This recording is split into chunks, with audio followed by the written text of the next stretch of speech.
સમાજની અંદર વ્યસન કરનારાઓ વધે એ પણ ખોટું છે. સમાજમાં વ્યસન ન હોવું જોઈએ, વ્યસન મુક્ત સમાજ હોવો જોઈએ, એ તો વર્ષોથી કહેતા પણ આવ્યા છે, સાંભળતા આવ્યા છે. અને સમાજ આખો પોતે હંમેશા એ પ્રયત્ન કરતો હોય છે કે સમાજમાં વ્યસનો કેવી રીતે રોકાય. પણ હમણાં એક પીએસઆઈ, લેડીઝ પીએસઆઈનો એક વિડીયો વાયરલ થયો અને એમાં એ એવું કહે છે કે ભાઈ 10-15 લોકો જ્યારે રાત્રે પીધેલા પકડવા જાય ત્યારે એમાંથી 15 છોકરા પકડે તો 10 છોકરાઓ પટેલ સમાજના હોય છે, આવું એ કહે છે. આ વિડીયો વાયરલ થયો છે. પહેલી નજરે કોઈ માણસ આ વિડીયો સાંભળે ને તો એને આમ ડોકું હલાવવું પડે કે હા, વાત સાચી છે, આ તો બહુ ખરાબ છે, બહુ ખોટું છે, આવું ન હોવું જોઈએ. પણ સરકારી માણસોને આ સમાજને જ્ઞાન આપવાનો જે રોગ લાગ્યો છે, જેને નાની મોટી આલતુ ફાલતુ નોકરીઓ મળી જાય છે, એને પછી કીડો કળી જાય છે સમાજને જ્ઞાન આપવાનો. કોઈ તલાટી બને, કોઈ કોન્સ્ટેબલ બને, કોઈ પીએસઆઈ બને, કોઈ ડેપ્યુટી કલેક્ટર બને, કોઈ મામલતદાર બને. અને એ બને એ તો ભગવાન એને સુખી રાખે અને ભગવાન ખૂબ ખુશ કરે, આગળ વધે. પણ સમાજને જ્ઞાન શું કામ આપો છો?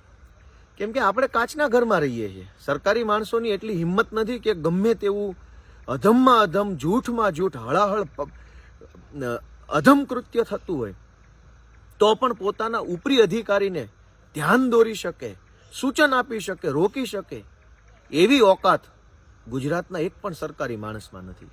જ્યારે તમે તમારા ઉપર બેઠેલા અધિકારીને ખોટું કરતા રોકી નથી શકતા તો ગામને શું કામ જ્ઞાન આપો છો? લોકો જીવે છે પોતાની રીતે, સારું છે, ખરાબ છે, નથી બરાબર, એ બધું લોકો જોઈ લેશે પોતાનું, સમાજ જોઈ લેશે પોતાનું, સમાજના આગેવાનો છે, સમાજનું નેતૃત્વ કરનારા લોકો છે, એ જોઈ લેશે. સરકારી માણસોએ ક્યાં જ્ઞાન આપવાની જરૂર છે સમાજને? પણ પહેલી નજરે એ મહિલા પીએસઆઈનું નિવેદન એવું લાગે કે આ બહુ સાચી વાત છે, પણ એ નિવેદન ગેરસમજણ ભર્યું છે. પટેલ સમાજ વિશે નકારાત્મકતા ફેલાય એવું નિવેદન છે. ભાઈ, તમે નોકરી એવા વિસ્તારમાં કરો છો જ્યાં 90% પટેલોની વસ્તી છે, તો 90% એટલે કે સમજી લો કે કમસે કમ એ વિસ્તાર, સરથાણા જે તમે વિસ્તારની વાત કરો છો, ત્યાં 20 થી 25 લાખ પટેલો રહેતા હશે. એ 25 લાખ પટેલોની વચ્ચેથી કોઈ 10 છોકરા દારૂ પીતા મળ્યા હોય ને પટેલના હોય તો એ સંભાવના છે. 25 લાખમાંથી 10 માણસો એવા હંમેશા મળવાના છે. તો એ 10 માણસોને તમે આખા પટેલ સમાજ સાથે ન જોડી શકો. અને જ્ઞાન આપવાનો એટલો બધો બધાને શોખ શેનો ચડ્યો છે? નોકરા સરકારી કરવા છે, ગુલામી સાહેબોની કરવી છે, ભાજપના નેતાઓની ગુલામી કરવી છે, અને સમાજને જ્ઞાન આપવાનો ધંધો ખોલ્યો છે. સમાજની બદનામી થાય એવું. આ જ પીએસઆઈ અમદાવાદની અંદર સેટેલાઇટ વિસ્તારમાં કે અમદાવાદના શાહપુર વિસ્તારમાં નોકરી કરો તો તમને એક પણ પટેલનો છોકરો દારૂ પીધેલો નહીં પકડાય. તો બોલતા પહેલા થોડીક મર્યાદા રાખીએ. જ્ઞાન આપવાનો કીડો કડી ગયો હોય તો જ્ઞાન એવું આપીએ જે વાસ્તવિક હોય. 10 છોકરાઓ પટેલના પકડાય છે એવું એક મહિલા પીએસઆઈ કહે છે.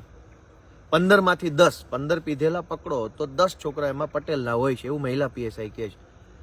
તો 10ની સામે 10 બુટલેગરો હોવા જોઈએ ને, દારૂ વેચવા વાળા. એ કેમ નથી પકડાતા?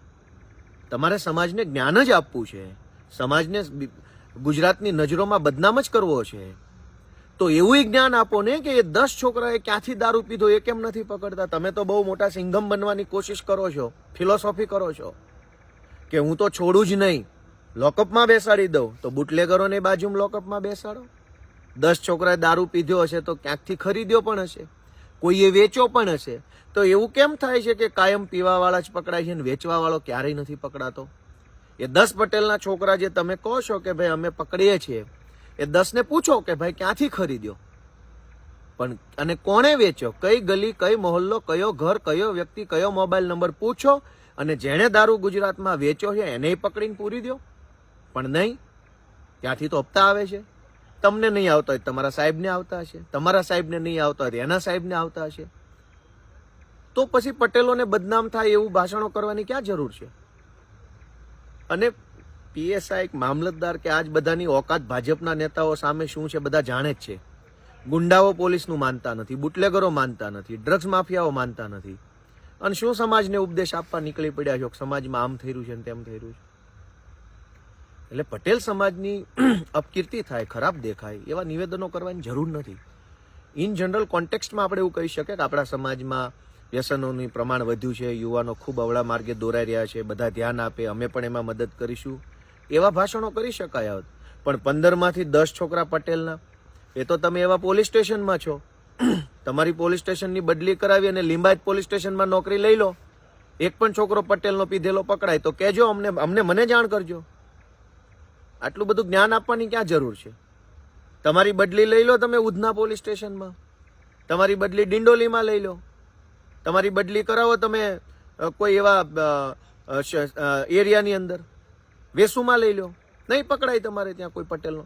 તમે જે એરિયામાં નોકરી કરો છો ત્યાં 25 થી 30 લાખ પટેલો રહે છે અને 25 લાખ પટેલોમાંથી કોઈ 10 છોકરા દારૂ પીતા પકડાયા હોય, એમાં આખા સમાજને ખરાબ ચિતરવાની જરૂર નથી.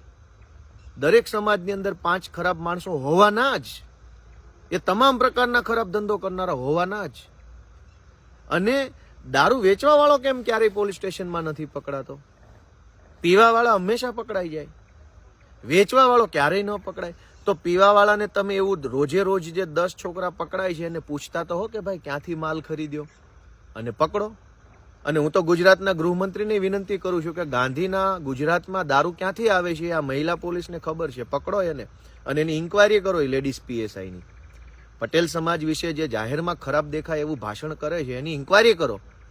સરકાર તો એવું કહે છે કે દારૂ નથી મળતો અને આ બેન તો એવું કહે છે કે રોજ રાત્રે 15 પીધેલા પકડાય છે.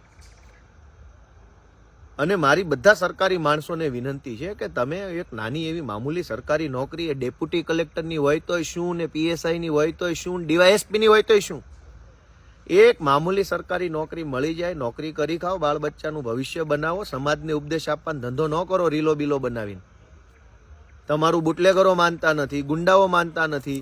એક મામલતદાર બની જાય તો સમાજના પ્લેટફોર્મ પર આવીને મોટિવેશનના લેક્ચરો આપો છો, પણ ગૌચર માફિયાઓ પાસેથી ગૌચર ખાલી કરાવી શકો છો. પીએસઆઈ બની જાઓ છો તો સમાજના પ્લેટફોર્મ પર આપીને ફિલોસોફીઓ કરો છો. બુટલેગરો તમારા વિસ્તારમાં બંધ કરાવી શકો છો, હપ્તા બંધ કરાવી શકો છો, દારૂના, જુગારના, સ્પાના, ઓયોના હપ્તા બંધ કરાવી શકતા નથી. તો નોકરો બોકરો મળ્યો હોય તો નોકરો કરી ખાઓ, 2 પૈસા રળો, ગાડી મકાન બનાવો, છોકરાઓને ભણાવો, સારા કપડાં પહેરો, આઈફોન બાઈફોન લઈ લો, મજા કરો, પણ સમાજને ઉપદેશ આપવાનો ઠેકો લઈને ન ફરો. સમાજને ઉપદેશ આપવા માટે સમાજે બનાવેલા રાજકીય નેતાઓ છે, સમાજને ઉપદેશ આપવા માટે સમાજના સામાજિક આગેવાનો છે, સમાજને ઉપદેશ આપવા માટે સમાજમાં કામ કરતી સામાજિક સંસ્થાઓ છે, સમાજને ઉપદેશ આપવા માટે સમાજના ધાર્મિક આગેવાનો છે. પીએસઆઈ હોય, મામલતદાર હોય, ડેપ્યુટી હોય, એ બધા સરકારની ગુલામી કરવા વાળા માણસો છે. એને સમાજને શું ઉપદેશ આપવાનો? તમે તમારા સાહેબોને કહી શકો એમ છો કે આટલા વિસ્તારોમાં દારૂ વેચાય છે, આટલામાં ડ્રગ્સ વેચાય છે, આટલી જગ્યાએ દારૂ જુગારનું કામ ચાલે છે. તમે તમારા ઉપરી અધિકારીને ખોટું કરતા રોકી શકતા નથી, સમાજને સુધારવા નીકળ્યા છો. એટલે મારી બધાને વિનંતી છે કે ભાઈ જ્ઞાન, સરકારી નોકરી મળી જવાનો અર્થ બિલકુલ એ નથી કે હવે તમને સમાજને જ્ઞાન આપવાનું સર્ટિફિકેટ મળી ગયું, કે જાણે હવે તમને ઓફિશિયલી સમાજના મોટિવેશનલ લેક્ચરર બનાવી દીધા.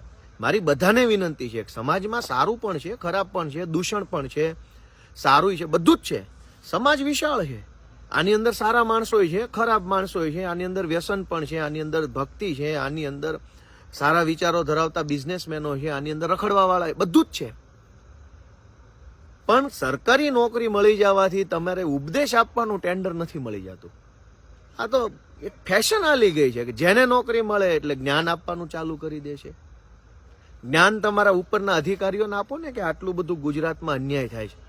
તમામ સરકારી કચેરીઓમાં ધક્કા ખાધા વગર કામ નથી થતું, પૈસા આપ્યા વગર કામ નથી થતું. ગુંડાઓ, માથાભારે તત્વો, બદમાશો, લુખ્ખાઓને કોઈ કંઈ કહી નથી શકતું અને નિર્દોષ માણસોને જ્ઞાન આપવામાં આવે છે. આ ખોટું છે. વ્યસન કોઈ સમાજ કરતું હોય તો એ હળાહળ ખોટું છે. વ્યસન હોવા જ ન જોઈએ. વ્યસનની સમાજમાં વ્યસન વધે તો સમાજ ખાડામાં જાય, એ વાત સાચી છે.